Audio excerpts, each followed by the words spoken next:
Huwag na ang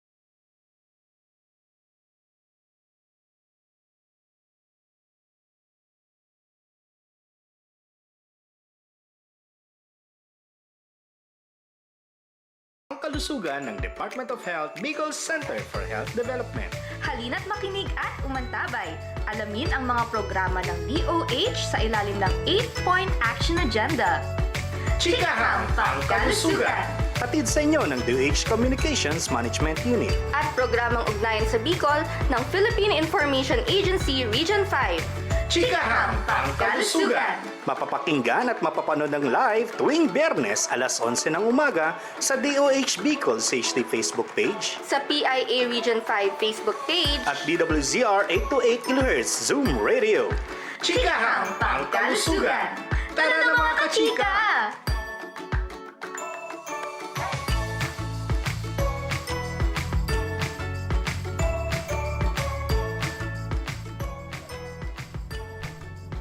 Magandang araw, Bicolandia. Narito na naman ang inyong lingkod, si Denise mula sa Communications Management Unit ng DOH Bicol CHD. At ako naman po si Nicole, handang maghatid ng makabuluhang usapan tungkol sa kalusugan. Dito sa Chikahang Pangkalusugan. Ayan. So, ang programang ito po ay hatid sa inyo ng Department of Health, Bicol Center for Health Development, Communications Management Unit, sa ngalan ng aming OIC Regional Director, Dr. Rosa Maria B. Rampilio. At sa Chikahang Pangkalusugan, pag-uusapan natin ng mga napapanahong isyong pangkalusugan, mga paalala at mga serbisyong hatid ng DOH Bicol CHD para sa mga Bicolano. Kaya mga kachika, makinig at matuto sa usapang pangkalusugan sa ilalim ng 8-Point Health Action Agenda dito lang sa Chikahang Pangkalusugan. Ayan. So muli, magandang araw. Good morning po sa ating lahat. Bago po ang ating topic, ay nais naming magpasalamat sa ating technical team na si Sir Jomar na nasa likod ng bawat live stream at broadcast ng Chikahang Pangkalusugan. Ayan. So andito na tayo sa ikalimang episode ng Chikahan. At sa special episode na ito ay pag-uusapan po natin ang ilan sa mahalagang usaping pangkalusugan ngayong buwan ng Marso. Tama ka dyan, Den. So ngayon nga ay pag-uusapan natin ng tungkol sa summer diseases at ang rabies awareness. So bago tayo magpatuloy sa ating talakayan tungkol sa mga usaping pangkalusugan, alamin po muna natin ang mga pinakahuling balita at updates nitong nakaraang linggo sa Balitang DOH Bicol.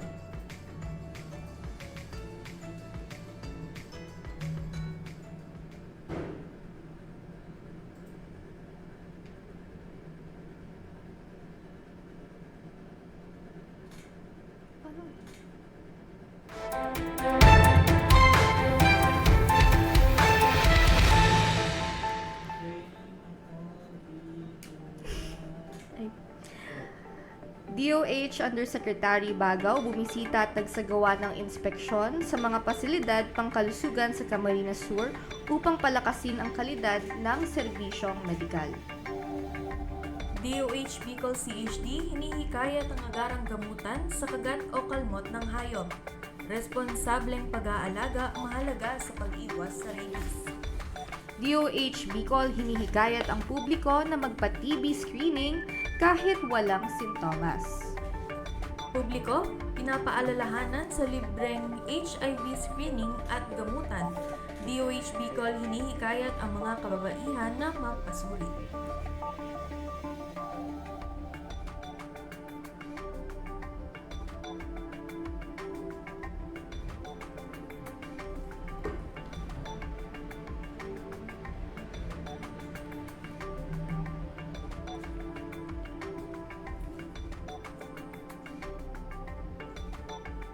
Upang higit pang mapabuti ang paghahatid ng serbisyong pangkalusugan sa rehiyon, nagsagawa ng pagbisita at inspeksyon si Department of Health Undersecretary Dr. Glenn Matthew G. Bagaw sa mga DOH retained health facilities sa Camarines Sur noong March 3 to 4, 2026. kasama ang DOH Bicol Center for Health Development Team na pinangunahan ni OIC Regional Director Dr. Rosa Maria B. Rempilio. Nakipagpulong si Yusek Bagaw sa mga kinatawan ng Camarines Sur Treatment and Rehabilitation Center, Bicol Medical Center at ng Bicol Regional General Hospital and Geriatric Medical Center upang suriin ang kanilang operation performances at matugunan ang mahahalagang kakulangan sa paghatid ng serbisyong pangkalusugan sa rehiyon. Nagsagawa rin ng inspeksyon sa mga pasilidad upang personal na makita ang progreso ng mga kasalukuyang konstruksyon sa mga ito. Layunin nitong matiyak ang kalidad at napapanahong pagkumpleto ng mga proyekto.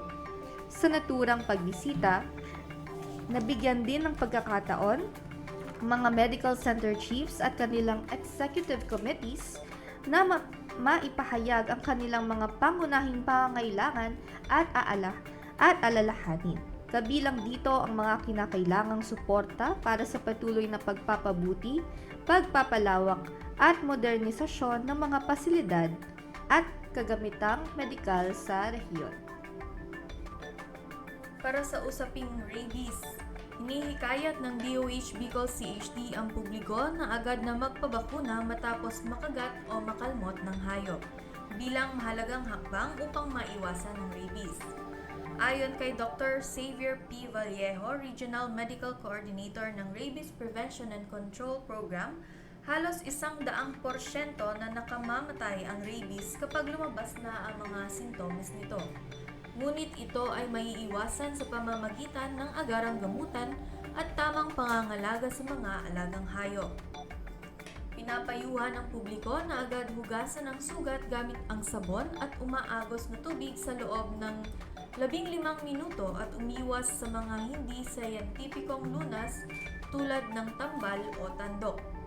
Matapos linisin ang sugat, mahalagang magtungo sa pinakamalapit na Animal Bite Treatment Center upang makatanggap ng tamang bakuna at makumpleto ang itinakdang vaccination schedule.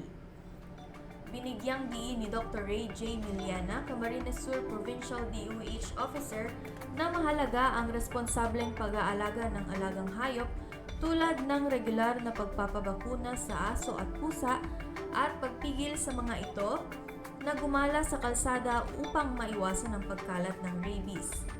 Patuloy ang pakikipagtulungan ng DOH Bicol CHD sa mga lokal na pamahalaan at katuwang na ahensya upang palakasin ang rabies prevention at makamit ang layuning Rabies-Free Philippines sa taong 2030. Hinihikayat ng DOH Bicol CHD ang publiko na samantalahin ang libreng TB screening kahit wala pang nararamdamang sintomas. Kaugnay nito ng nalalapit na pagdiriwang ng World TB Day sa March 24. Ayon kay Regional Medical Technologies Program Coordinator Ms. Contessa Encisa, mahalaga ang chest X-ray screening upang matukoy kung may panganib na magkaroon ng tuberculosis at maiwasan ang paglala nito. Kabilang ang drug-resistant TB na mas mahirap gamutin. Maaaring mag-avail ng libreng chest X-ray screening sa mga rural health unit sa tulong ng Kulyon Foundation at Philippine Business for Special Progress na nagbibigay ng libreng X-ray vouchers. Gayon din ang sa DOH Bicol Van na naglilibot sa iba't ibang lugar sa rehiyon. Sa kasalukuyan, mayroon ng 59 rapid TB diagnostic laboratories sa Bicol na gumagamit ng Gene Expert bilang pangunahing pagsusuri sa TB. Ang TB ay kumakalat sa hangin kapag ang taong may sakit ay umuubo, bumabahing o dumudura. Pinapayuhan ang mga may sintomas tulad ng ubo na lampas 2 linggo, lagnat na walang malinaw na dahilan, bigla ang pagbaba ng timbang, at pagpapawis sa gabi na agad magpatingin sa pinakamalapit na health center o TB DOTS facility upang masuri at magamot ng maaga. Para sa susunod na balita, pinapaalalahanan ng DOH Bicol CHD ang publiko na nananatiling libre, kumpidensyal at madaling ma-access ang HIV screening at treatment services services sa mga DOH-designated treatment hubs at primary HIV care facilities sa buong rehiyon. Ito ay binibigyang diin ni HIV/AIDS STI Prevention and Control Program Manager Mr. Samuel David I. Banico sa press conference na ginanap noong March 5, 2026 sa Naga City, Camarines Sur. Ayon kay Banico, ang pagbibigay ng libreng serbisyo para sa HIV ay nakatutulong upang mabawasan ang mga hadlang sa pagpapasuri at pagpapagamot. Dagdag pa niya, bagamat maliit na porsyento lamang ang kaso ng HIV mula sa mga kababaihan, nananatiling vulnerable ang mga ito at kadalasang nahaharap sa mga hamon tulad ng stigma at kakulangan ng kaalaman tungkol sa kanilang panganib na mahawa. Pinapaalala rin ng DOH Bicol na maaaring maipasa ang HIV sa pamamagitan ng hindi protektadong pakikipagtalik, paggamit ng kontaminadong karayom, at mula sa ina patungo sa sanggol sa panahon ng pagbubuntis, panganak at pagpapasuso. Hinihikayat ng DOH Bicol ang mga kababaihan na regular na magpa-HIV testing bilang pangmatagalang hakbang sa pangangalaga ng kalusugan. At yan ang mga balitang hatid sa inyo ng DOH Bicol CHD Communications Management Unit ngayong linggo. Para sa iba pang balita, bisitahin ang DOH Bicol CHD official social media pages, ang DOH Bicol CHD Facebook page at YouTube channel. Diyan lamang kayo at magbabalik po ang Chikahang Pangkalusugan matapos ang ilang paalala. Huwag nang antayin pang magkasakit. Kumonsulta sa inyong primary care providers. Regular na magpa-check up sa inyong primary care providers upang malaman ang estado ng iyong kalusugan at kung paano ito mas mapapangalagaan. Ang ating mga health professionals ay handang magserbisyo para sa inyo. Alamin kung saan makakuha ng libre at dekalidad na serbisyong pangkalusugan. Kumonsulta sa inyong primary care providers.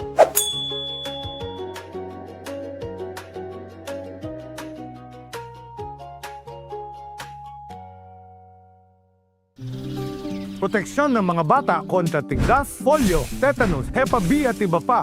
Kaya magpabakuna. Ang mga buntis magiging ligtas sa banta ng tetano at diphtheria. Kaya magpabakuna. Ang mga lolo at lola malalabanan ng flu at pulmonya. Kaya magpabakuna. Ang bakuna ay ligtas at epektibo. Kumonsulta sa inyong healthcare worker. Kaya magpabakuna dahil bawat buhay mahalaga.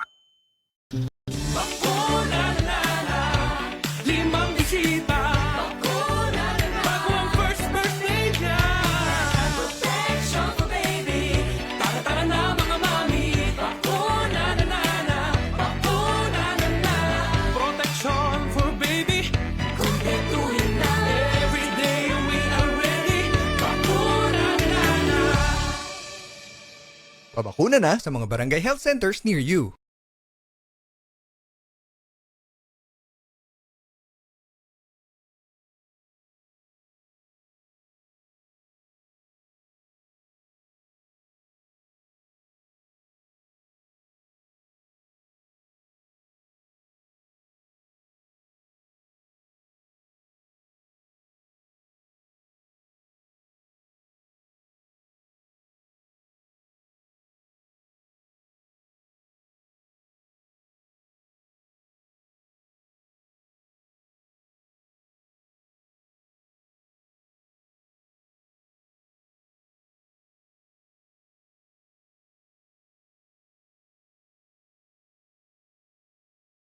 OST Pag-asa, ibinaba na sa El Nino Southern Oscillation o ENSO neutral levels ang bansa na posibleng magtagal hanggang Agosto ngayong taon. Ibig sabihin po nito, hindi masyadong mainit ang panahon. Yan, so ngunit hindi din masyadong malamig o maulan. Ngunit po, sa kabila ng nasabing pahayag mula sa DOST Pag-asa, pinapaalalahanan ng DOH Bicol CHD ang publiko na manatiling maingat at siguruhin pa rin ang kaligtasan at kalusugan ng sarili at ng pamilya para po maiwasan natin ang anumang malaking epekto ng panahon at klima sa ating mga kalusugan. Ayan, so dahil nga pabago-bago yung ating weather, 'di ba? Medyo may mga mood swings tayo ngayon kasi kahit tag-init na, minsan umuulan kapag gabi. So talagang kailangan watch out din tayo sa ating weather advisory. So pag-usapan na po natin ang tungkol sa summer diseases para talagang makapaghanda po ang lahat at maalala natin kung ano yung mga health reminders ng DOH sa panahon po ng tag-init. So, ano ba, Nick, yung ating mga health advisory or yung ating mga summer health na reminders? Ayan. So, ayon po sa DOH Bicol CHD Health Advisories, mayroon po tayong tinatawag na 6S. Ito po yung mga dapat nating iwasan or maiwasan lalo na sa panahon ng tag-init o dry months. So, ano-ano po yung mga ito? Una na po dyan ang sore eyes, sunburn, sipon at ubo, suka at diarrhea, sakit sa balat, at ang sakmal ng aso. Yes. So, unahin na po natin yung una is sore eyes. Ayan. So, ito ay isa sa mga common po na summer diseases na binabantayan ng DOH tuwing tag-init. So, ano nga po ba yung sore eyes, 'di ba? So, lagi nating naririnig. Kapag sore eyes, ito daw yung in technical words, viral conjunctivitis. Viral conjunctivitis. So, yun po yung pag namamaga or na-irritate po yung ating mga mata and nagdudulot din po ng pamumula, pangangati at pagluluha dahil sa viral or yung mga tinatawag na bacterial infection, allergy o allergy sa alikabok. Ayan. Ayan. So, alam naman po nating lahat na ang sore eyes ay nakakahawa. Pero hindi po totoo na nakakahawa ang sore eyes sa pamamagitan po ng pagtingin lang sa mata ng taong may sore eyes. Yes. So, ito po ay isang haka-haka lamang. So, paano po ba nahawa ang sore eyes? Ito po ay sa pamamagitan ng direktang paghawak sa mga bagay na karaniwang ginagamit po or common na hinihiram na pwede pong contaminated na, tapos saka natin ihawak sa mata natin. So, pwedeng yung hinawakan natin is contaminated, tapos saka natin ihawak sa kamay. So, yung bacteria or yung virus ng sore eyes is ando na din sa mata natin. Yes. So, bilang nalalapit na po ang bakasyon, maaaring magsimula na din po ang mga family outing. At maaari din pong magdulot ang paglangoy sa mga hindi malinis o hindi chlorinated na tubig na mga languyan or swimming pool. Pwede din po yung magkaroon ng virus and then maipasok po sa ating mga mata. Ayan. So, paano ba natin malalaman kung talagang sore eyes? Kasi baka kumakati lang yung mata natin, 'di ba? So, kapag nagsiswimming, ganyan-ganyan. So, ano po ba yung mga symptoms? Una, kapag ang pangangati, pananakit o pagluluha ay nagsimula sa isang mata lamang at saka maapektuhan na yung kabilang mata. So, both na po ng mata is maapektuhan. Mayroon ding malabnaw na likido or liquid o kaya naman ay pagmumuta. And pamumula ng mata na may kasamang pananakit. Ayan, pag masakit na po yung ating eyes at pangangati. Ang mga mata ay nakadikit dahil sa pagmumuta, pagkagising sa umaga. Ayan. So, sa mga severe na case ng sore eyes, maaaring ding sumakit ang mata kapag ito ay naarawan. Ayan. So, sa ngayon po ay wala pa po tayong gamot na para sa sore eyes mismo, lalo na sa mga tinatawag na acute phase o sa loob ng 1 o 2 linggo nang magsimula ang sintomas. Iminumungkahi po ng DOH Bicol na kapag ang mga sintomas na nabanggit po ni Den ay nagtuloy-tuloy o nagkaroon ng panlalabo o matinding pananakit ng mata, agad na po tayong magpunta sa pinakamalapit na eye center at magpakonsulta sa ophthalmologist. Ayan. So, sabi nga nila, prevention is better than treatment. Wala kasing cure, so treatment. So, paano ba natin may iwasan ng sore eyes? Una, madalas na paghuhugas ng kamay gamit ang sabon at tubig. Iwasan din pong humawak sa ating mata para hindi na mag-cause ng irritation. Gumamit lamang ng pansariling towel, eye drops, makeup at brush. Ayan, so huwag mag-share ng mga makeup, brush, sunglasses o eyeglasses. Magsuot po ng protective eyewear, yun na nga, yung eyeglass kapag mahangin. Umiwas din sa matataong lugar. Linisan at mag-disinfect ng mga mesa, doorknob at iba pang karaniwang gamit na nahawakan ng karamihan. At labhan ang mga damit, tuwalya, pundan ng unan o iba pang bagay na ginagamit ng taong may sore eyes. So, ayan nga po ang mga simpleng paalala para maiwasan natin ang sore eyes. Para po sa ating susunod na 6S ay ang sunburn. Ito daw po ay dulot ng sobrang pagkabilad or exposure sa araw o iba pang ultraviolet light source sa ating balat. So, ang ilan po sa mga sintomas at senyales na mayroon tayong sunburn ay kapag masakit at mapula na ang ating balat. Ang sakit ay lumala pagkatapos ng 6 na oras hanggang 2 araw mula sa pagbilad po natin sa araw. At sa malalang kaso naman po ng sunburn, maaari po tayong magkaroon ng paltos sa ating balat. Yes. Maaari din po magkaroon ng pamamaga at nagkakaroon din po ng pagbabakbak sa loob ng 3 hanggang 8 araw pagkatapos po ng pagbibilad sa araw. So, maaari din po tayong magkaroon ng lagnat. Siguro this is the severe cases na po ng sunburn. Oo. Ayan, so 'di ba ang sakit magka-sunburn kapag summer. So ayaw naman natin 'yon. And then, syempre, meron din naman tayong treatment. So, pwede tayong maligo, maglagay ng basa, yung mga wet na towel sa part nung kung saan ka na sunburn.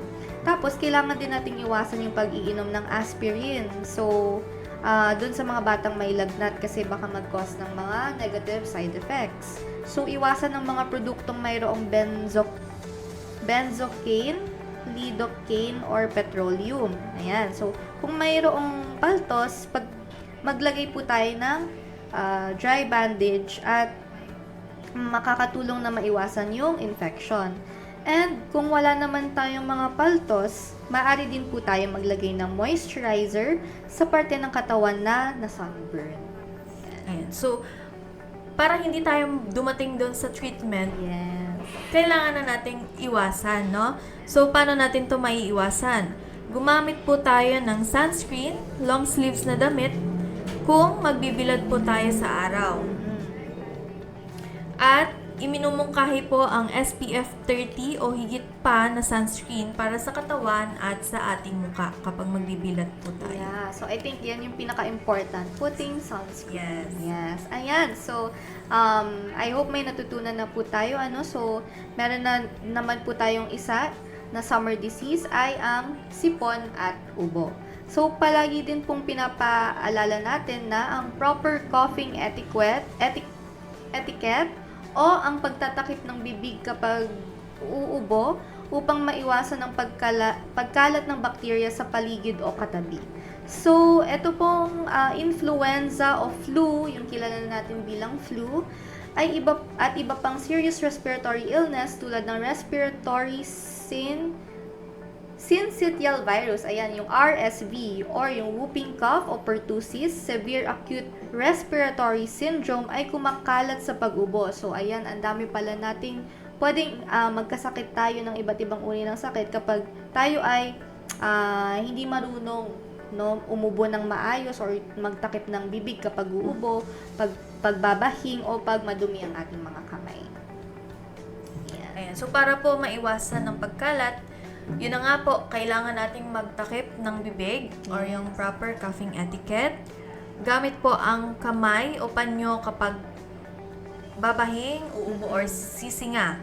Kung wala naman po tayong tissue o kaya naman ay panyo, gamitin po natin ang parteng siko para takpan po ang ating bibig. Huwag po natin gagamitin yung kamay po natin kasi pwedeng malimot po nating hindi maghugas ng kamay. Di mata-transfer pa rin po yung virus or yung bacteria. So, ang sunod po ay itapon po natin ng maayos ang mga tissue na gagamitin po natin kapag tayo po ay umubo. Iwasan din po natin ang pagdura sa mga pampublikong lugar, magsuot ng face mask kung kinakailangan at maghugas. Ito po yung pinaka-importante, maghugas ng kamay gamit ang sabon at tubig o kaya naman po ay mag-alcohol. Okay, so para naman po sa next, is ang suka at diarrhea. Ayan, so ito ay madalas din na nakukuha sa pamamagitan ng pagkain ng contaminated food and yung pag-inom din ng hindi malinis na tubig. So, ano po ba yung mga senyales at sintomas nito? So, madalas na pagbabawas ng malambot o matubig ng higit 3 beses sa isang araw. Ayan, so if ano daw yung ating dumi, if malambot or hindi siya yung normal po na texture. So, agad po natin na treatment sa diarrhea ay yung tinatawag natin na oral rehydration solution, lugaw, o sabaw. Ayan, o sabaw ng walang mantika. Para po maiwasan natin ang diarrhea at masugpo ito, kinakailangan po nating uminom ng ligtas at malinis na tubig, inumin. Kung hindi po tayo sigurado na ligtas ito, pwede po natin itong pakuluan at hayaan po natin itong kumulo sa loob ng 3 minuto. Kumain lamang po tayo ng mga pagkaing maayos, ang pagkakahanda at nalutong mabuti. Takpan ang lahat ng pagkain upang hindi madapuan ng ipis, langaw o anumang insekto. At ugaliin po natin ulit ang paghuhugas ng kamay bago at pagkatapos gumamit ng palikuran, pati na rin po kapag tayo ay nagluluto ng ating mga pagkain. Ayan, so ang ika-5 summer disease naman po ay ang sakit sa balat o skin disease boil. Ito ay isang pus-filled infection sa balat. Ito ay kadalasang nagsisimula bilang infection sa hair follicle na kumakalat. Ito rin po ay sanhi ng bakterya na naipapasa sa pamamagitan ng direct contact sa infected na balat o gamit. So, ang mga sintomas po nito ay nagsisimula kapag tayo ay may pamamaga o pamumula ng balat. At skin disease boils daw po o yung natin ay 1 to 5 cm ng laki at masakit daw po ito. Ayan. So, para naman maiwasan po natin, kinakailangan ng madalas na paghuhugas ng kamay gamit ang sabon at tubig. Iwasan ang paghawak ng boil gamit ang maduming kamay. Iwasan din na pisilin ito upang maiwasan ang infection. Sa paggamot, maglagay din po ng warm compress upang maibsan ang pananakit nito. Ang ibang boils ay kinakailangang mabuksan at matuyo kung saan kinakailangan din ng antibiotics na irereseta ng doktor. Ayan, so para po sa ika-6 na summer disease, ito po ay ang sakmal ng aso. So kapag nasakmal or nakagat po tayo ng aso, ano po yung possible na pwede nating makuha doon, lalo na po kung meron po itong virus. Yun po ay ang rabies. So alamin po natin ang tungkol sa rabies mula sa ating Regional Medical Coordinator ng Rabies Prevention and Control Program na si Dr. Xavier P. Vallejo mula sa LHSD Infectious Disease Cluster. Ating balikan at panoorin ang kanyang pahayag sa isinagawang press conference noong March 5, 2026 sa Camarines Sur bilang parte ng Rabies Awareness Month ngayong buwan.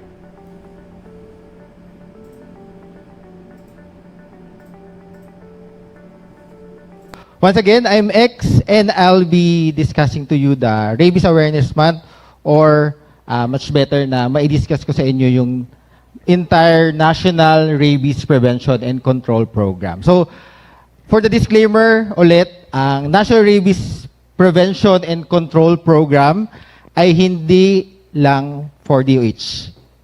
Marami tayong agency na kasama sa committee, which is the Department of Agriculture, chaired by the DA, then followed by the DOH, and members with the DALG, DepEd, DNR, and all the LGU. So, ang rabies ay hindi lang sa isang agency. Madami tayong pwedeng kalampagin na mga national agency for us to achieve the zero rabies death. So, once again, I'm X, and this is the National Rabies Prevention and Control Program under the Local Health Support Division Infectious Disease Cluster of the DOH Bicol CHD.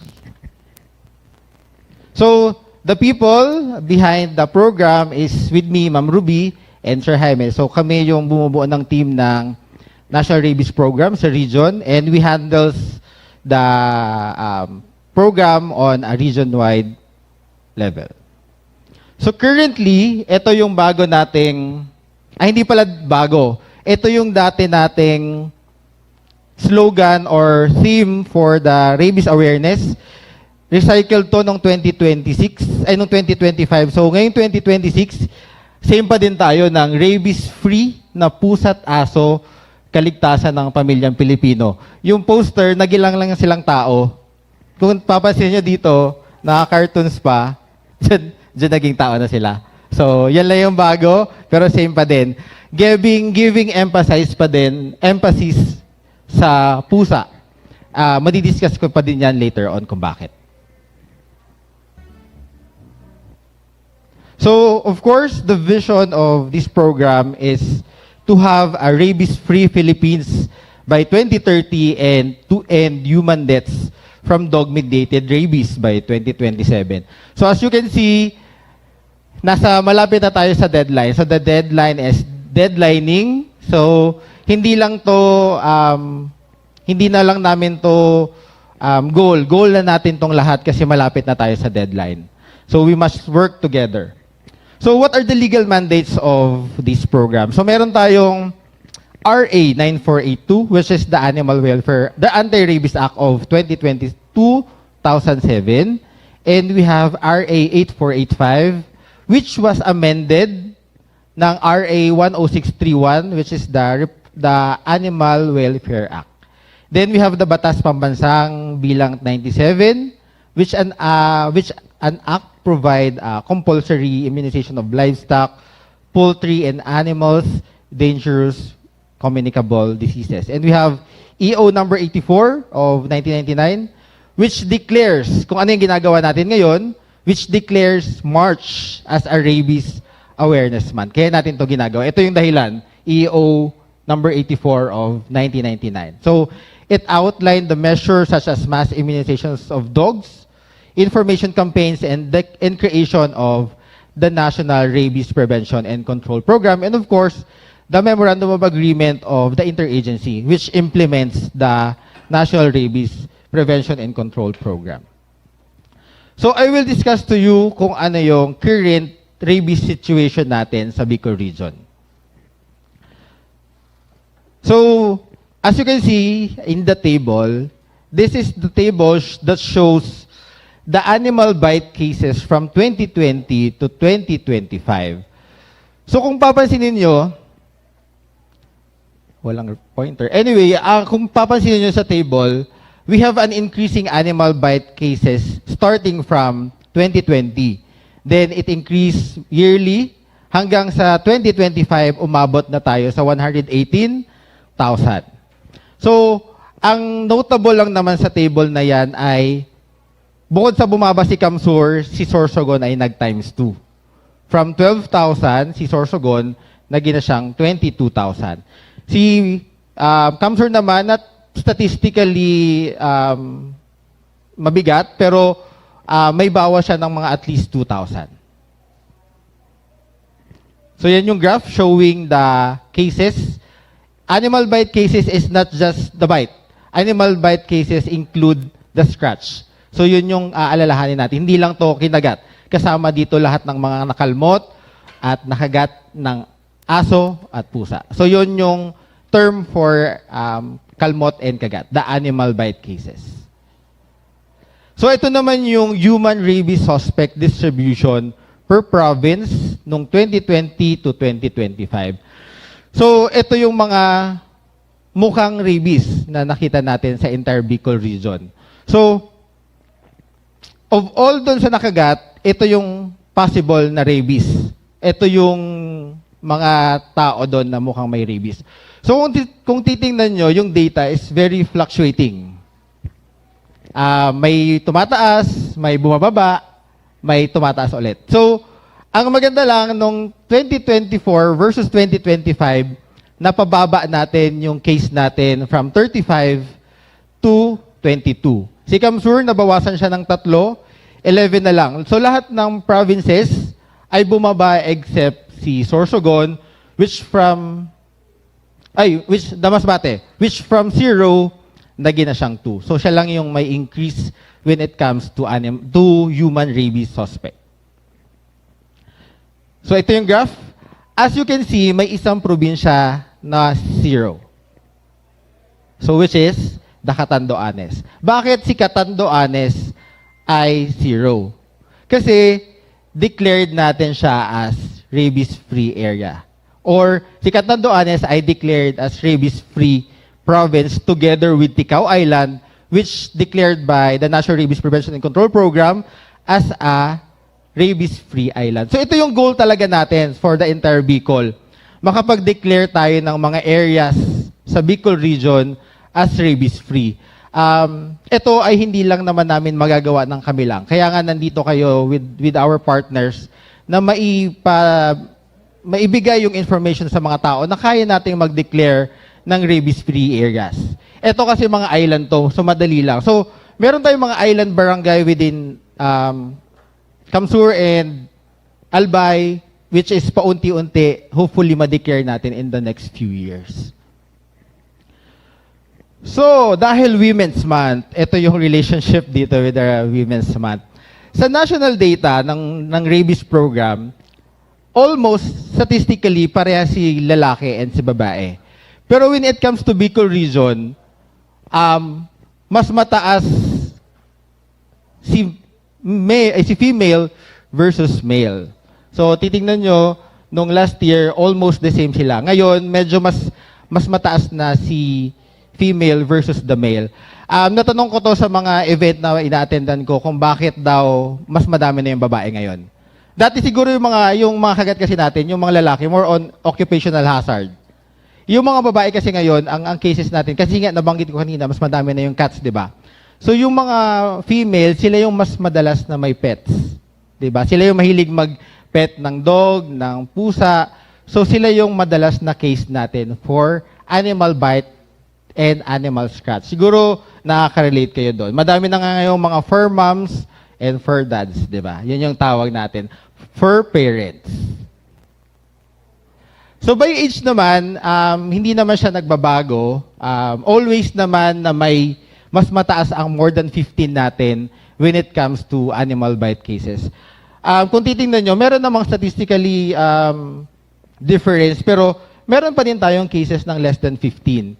Ang less than 15, nabanggit ko to last press con, na yung mga pediatric population natin, pwede na silang mabigyan talaga based sa recommendation ng mga pediatrician ng pre-exposure vaccine for rabies. So, pwede na siyang maging part ng routine immunization ng mga bata. Kasulad ng BCG.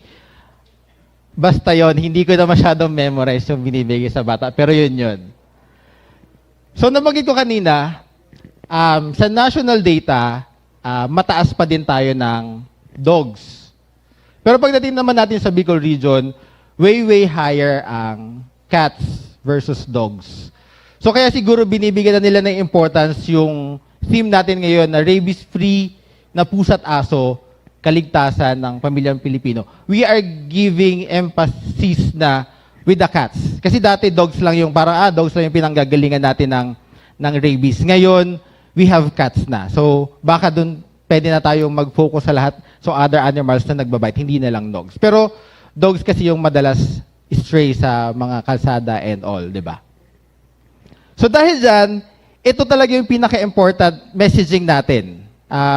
Katulad nga ng inuulit ko, wala kasi tayong babakunahan na tao kung lahat ng pet owners ay responsible. Ito yung gusto nating maiparating sa ating mga kasama, sa mga munisipyo, sa lahat. Bilang media partners namin kayo, ito yung gusto nating maiparating natin sa kanila. Ang maging responsible pet owner. So, sabi dito, pets are cherished members of our family. So, but they are also an integral part of our community ecosystem. So, every dog, cat, and companion animal shares a neighborhoods, parks, and public spaces. Di ba madami tayo mga hayop na gumagala-gala. Yung iba pa nga sinasama sa mall, di ba? Pwede na yon sa restaurant sinasama. So, these connections means that how we are care for our pets directly impacts the health and safety of everyone around us. So, pag may alaga kang pusa or aso, responsibilidad mo na alagaan sila ng maayos. So, pag naalagaan natin sila ng maayos, this will prevent rabies transmission, reduce animal bites, prevent stray population growth. Ibig sabihin, pag walang galang aso or galang pusa, wala namang kakalat na mga palaboy-laboy na dogs and na cats, di ba? Kung nasi-shelter lang din siya na lang maayos. And of course, we protect the vulnerable groups, which is the elderly and the pediatric population, and of course, the immunocompromised, na mas mahirap magkaroon ng cases ng rabies. And lastly, we promote a healthy community. So, pag nag-aalaga tayo ng maayos or responsible pet owners tayo, mapopromote natin yung safe, responsible pet ownership creates a thriving neighborhood. So, itong commitment na to, hindi lang to sabi-sabi lang natin, sabi-sabi lang ng program. This is anchored towards the Republic Act 8485 and the 9482, which the Animal Welfare Act and the Anti-Rabies Act of 2007. So, rabies daw is a preventable public health threat. So, katulad nga ng sinasabi natin, it remains one of the most serious public health threats globally. Yet, it is entirely preventable through responsible actions. So, understanding this disease is crucial for protecting our families and communities. Katulad ng palagi nating inuulit, si rabies ay 100% preventable through vaccination and of course, responsible pet ownership na yun yung messaging na gusto nating iparating. This is always fatal. So, sure tayo, pag nagkaroon ng rabies symptoms, ang possibility na mamatay ang isang tao ay sobrang taas. So, preventable but fatal. So, this is mainly transmitted through dog bites, not dog bites, cat bites, bat bites, and other wildlife natin na may risk for rabies. And of course, these affect the nervous system at ito ay may incubation period na tinatawag natin. So, pwede kang makagat sa paa, then pwede kang mag-manifest ng symptoms from months to years. So, medyo mahaba yung gaps niya na pwede kang magka-rabies. So, mas mataas yung chance mo na pwede ka pang magpabakuna. So, hindi naman agad-agad pag nakagat ka unless nasa taas ng neck, yun, emergency yun. So, ang rabies kasi once na nakagat ka, hindi naman siya totally emergent. Kailangan mo lang mabakunahan as early as possible. Dahil dyan, ito yung gusto natin. Yung mandatory dog vaccination, dog registration, restraint and supervision to prevent exposure and bites, and of course, yung incident reporting. Gusto natin, pag may nakagat, i-report agad. Yung iba kasi, nakagat na yung halimbawa, nakagat yung alagang pusa nila. Tapos, nakagat yung kapitbahay. Pagkakagat ng kapitbahay, syempre sasabihin, yung aso mo, kinagat kami. Pero itong si kapitbahay, i-deny na pusa or aso niya yan. Di ba may mga ganong incident? Hindi namin yan pusa at hindi namin yan aso. So, sino nang responsible doon? So, dahil doon, meron tayong parang pwedeng maging what if sino nang magbabayad doon sa ano yan. Kasi iniiwasan na maglabas ng pera. Pero dahil pet mo yun, dapat ikaw yung mag-handle ng responsibility kung nakakagat yung aso or pusa nyo. So, daily practices that protect public health. So, under the 8485 and RA 9482, responsible pet ownership isn't just about love and care. Hindi lang siya pag-aalaga at pagiging responsible sa mga pet. It's about specific actionable practices that directly impact the community health. So, pag ginawa natin to, sure tayo na hindi ganon kabigat yung magiging problema natin pagdating sa rabies. Kasi nga katulad ng palagi kong inuulit-ulit, wala tayong babakunahan na tao kung lahat ng dogs, lahat ng pets, lahat ng stray dogs, lahat ng stray cats is well managed natin sa society. So of course, we have regular rabies vaccination, we have to properly nourish and have the dogs and cats veterinary care, and dapat meron silang tirahan, malinis yung tirahan nila, and of course, katulad ng sinabi ko, pag may nakagat yung alaga niyong pusa or aso, huwag nyo nang takbuhan. Be responsible enough na tanggapin na alaga nyo yun na nakakagat. So, anong mangyayari kung hindi tayo responsible pet owners? Ano yung consequences sa atin kung hindi tayo, hindi natin naaalagaan ng maayos yung mga ating mga alagang hayop? Meron tayong pets without proper care become malnourished. Magiging silang payat, magiging silang sakitin, magiging silang unvaccinated. So, sila yung pwedeng magdala ng sakit sa community natin. So, yung mga abandoned pets, usually sila yung nagmumultiply. Di ba? Yung mga dogs na pag-alagala lang, usually, randomly, they are procreate, then paggising na naman natin the next month, meron naman another dogs. So, sino na nag-aalaga sa kanila? So, pag hindi natin sila naalagaan, mas dumadami at dumadami yung mga stray dogs and stray cats. And of course, pag madami tayong stray dogs and stray cats, madami tayong higher bite incidence. Di ba, madami silang pag-alagala sa... Nakapansin nyo ba yung mga kalsada sa mga barangay natin? Doon na sila nakahiga. Aminin, yung mga barangay nyo, may mga nakahigang aso sa mga barangay roads, di ba? Normal setting yon sa barangay natin. So, isa yun sa tinitingnan natin na parang dapat supposedly wala talagang nakahigang dog sa mga barangay roads. Supposedly, dapat nasa bahay sila, nakatali, or kung hindi man nakatali, naka-confined on a safe and appropriate areas, di ba? Hindi yung, kasi isa din sa cause nito, kung babalikan natin, madami tayong motor accident, madaming motor na aksidente kasi umuiwas sa mga dogs na nasa barangay roads natin. Di ba? So, ito pa, isang impact na pag walang gumagalang aso sa mga kalsada natin, may iwasan din natin yung mga aksidente sa kalsada. And of course, pag hindi natin sila naalagaan, yung mga unvaccinated natin ng mga stray dogs, sila usually yung pinamumugaran ng mga rabies virus. Kasi dirty environment leads to pag-multiply ng rabies virus. So sila usually yung reservoir na tinatawag natin. And of course, pag meron tayong ganito, unsafe yung mga communities natin. 'Di ba? Imagine mo yung mga anak nyo, yung mga apo, imbes na maglaro sa park, hindi sila makalaro sa park kasi may mga dogs tayo na stray at may mga cats tayo na pag-alagala. 'Di ba?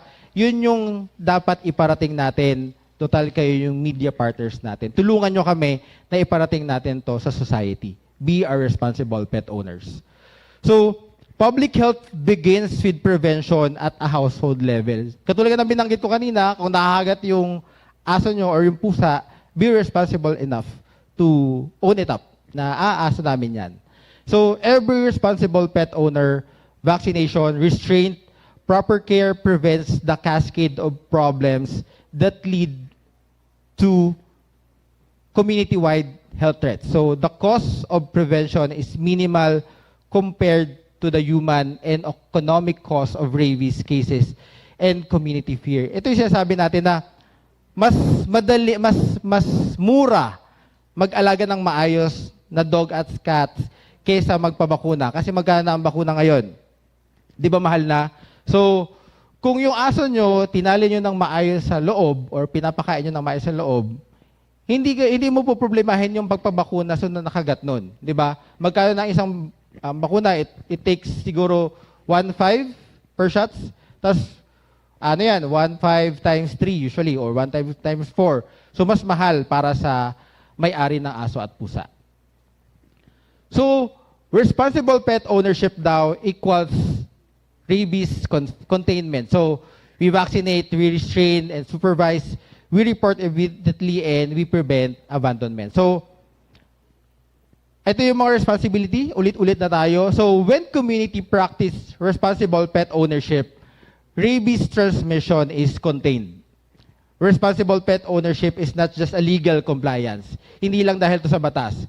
It is a public health intervention that saves lives. So, tayo ay makakatulong, makasalba ng buhay kung lahat tayo ay nagtutulungan sa pagpapalaganap or pagpaparating sa mga tao ng responsible pet ownership. So yun, pag nagawa natin to, ma-achieve natin yung tinatawag nating the goal natin is yung zero human rabies death. So achieving this require a sustained commitment from every pet owner. Hindi lang sila, pati tayo lahat. Supported by barangay health workers, veterinarians, and LGUs working in coordination. So, pwede nyong kalampagin yung mga LGUs nyo na, oy, sa inyo nakalodge yung Anti-Rabies Act natin. Kailangan nyong ayusin yung pagpa-implement natin ng batas na to. Kasi sila talaga yung implementing partner natin sa baba, ang mga LGUs. So, kung si LGUs nyo ay madaming aso, madaming dogs na nakagala, sila yung tanungin nyo kung bakit matami tayong aso na gumagala. So yun, end rabies now, be a responsible pet owner to build a safer community. So dahil dyan, ito yung mga activities namin for the 2026. So nag-umpisa na, we have yung Walk with Your Pets region-wide activity, kung naalala nyo, nung March 1. Meron kaming region-wide Walk with Your Pets na simultaneously ginawa sa 6 provinces, sa Bicol Region, sa Naga, sa Cam Norte, sa Daet, sa Masbate City, sa Sorsogon City, sa Legazpi City, and yon, nabanggit ko na. And of course, ito yung mga activities namin, training for rabies exposure management, advocacy for provinces, provision of vaccine, the immunoglobulin, and of course, health advisories about rabies. So, ito, gusto ko din na ipatulong to sa inyo na iparating natin to sa, pag in-scan nyo yung QR code ng image na yan, dyan lalabas yung mga certified natin or dumaan sa DOH na mga animal bite center na sure tayo na good quality service. So, pag in-scan mo yan, lalabas yung listahan ng certified natin sa Bicol Region.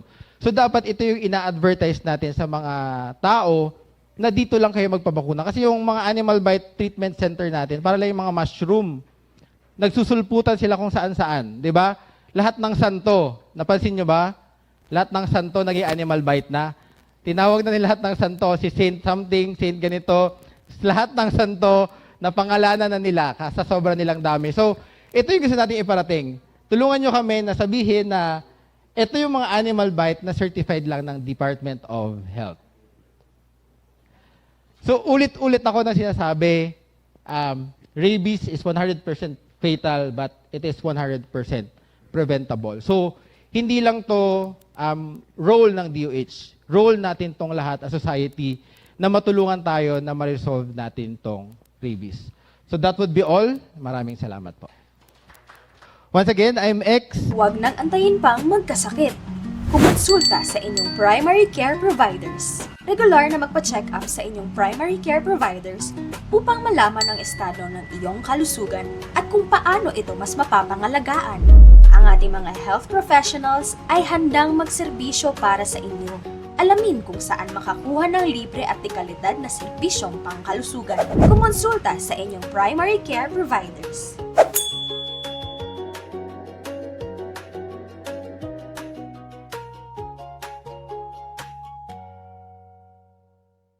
Huwag nang antayin.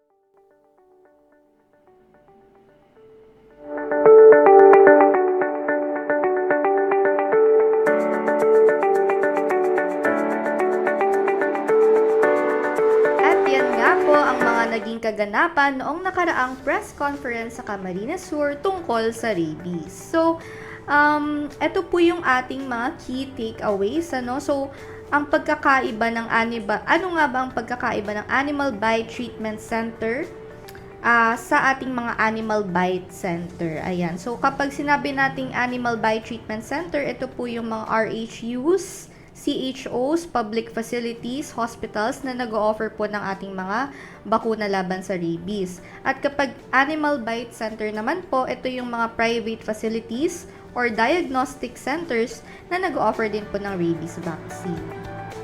Ayan, so nagkaroon din ng talakayan tungkol sa importansya ng getting vaccinated sa mga DOH accredited ABTC or ABC. So according po kay Doc Vallejo, wala namang batas na nagsasabing ang ABTCs or ABCs na hindi akreditado ng DOH ay hindi pinapayagan nor can operate.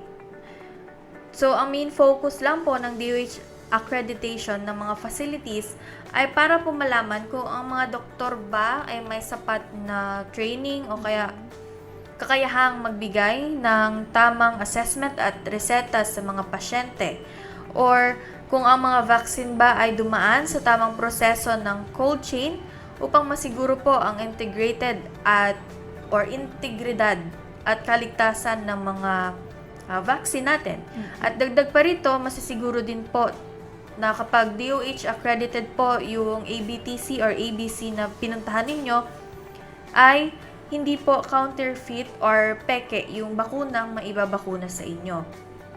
So, there is indeed a reason kung bakit po tayo bakit po ang DOH ay nag-accredit ng ABTCs at ABCs. Ayan, so yan po yung ating ilang mga paalala mula sa ating episode ngayon patungkol sa summer diseases, at highlight po natin ang ating rabies awareness.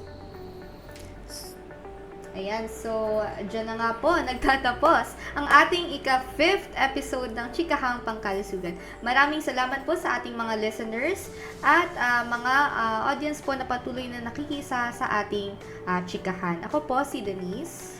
Ang programang ito ay hatid sa inyo ng DOH Bicol CHD Communications Management Unit, at hanggang sa susunod pong chikahan, ako naman po si Nicole. At sa Chikahang Pangkalusugan, lagi namin pinapaalala na makialam, Makisama, iwasan ng sakit, palakasin ang resistensya, dahil sa bagong Pilipinas, bawat buhay ay mahalaga. Looking for banners, social media cards, key visuals, LED materials, FAQs, or editable assets?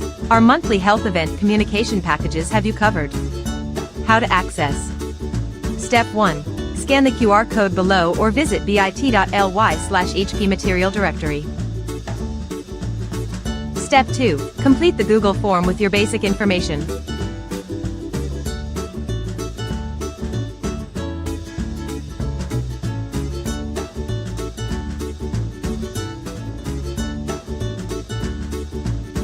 Step 3.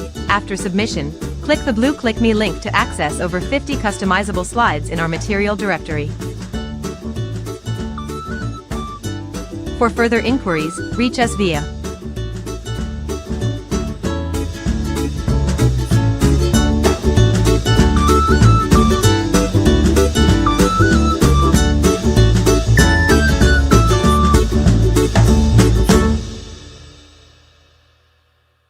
Need quick access to reliable information during emergency or public health crisis? Get the latest risk communication materials at your fingertips. Whether it's safety guidelines, health updates, or emergency instructions, we got you covered. Stay informed, stay connected. Visit bit.ly/HP Library 2023.